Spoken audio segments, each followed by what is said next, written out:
అన్ని విధాలుగా అండగా ఉంటాం. ఇది మా మాట, గ్యారెంటీగా చెప్తా ఉన్నాం.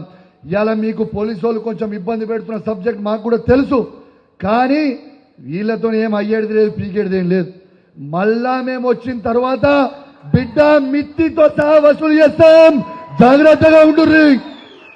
జిల్లాలో ఉన్న పోలీసులకు కూడా చెప్తున్నాం, మీరు చేస్తున్న ఇష్టం ఉన్నట్టు మీరు కేసులు పెట్టి ఇబ్బంది పెడతా ఉన్నారు, తస్మాత్ జాగ్రత్తగా ఉండుర్రా బిడ్డ. రేపు మళ్ళా మేము ప్రభుత్వం వచ్చినాక మిత్తితో సహా వసూలు చేస్తాం, మీకు గుర్తుపెట్టుకోరే. ఎవరు రోజు పెట్టాం, అది కానిస్టేబుల్ కావచ్చు, అది డీజీపీ కావచ్చు, సిపి కావచ్చు, ఏసీపీ కావచ్చు, సిఐ కావచ్చు. తస్మాత్ జాగ్రత్తగా ఉండుర్రి. మీరు భయపట్టిస్తే ఎవడు భయపడేటోడు లేడు.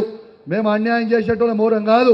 అన్యాయంగా కేసులు పెట్టి కార్యకర్తలని ఇబ్బంది పెడతా ఉన్నారు.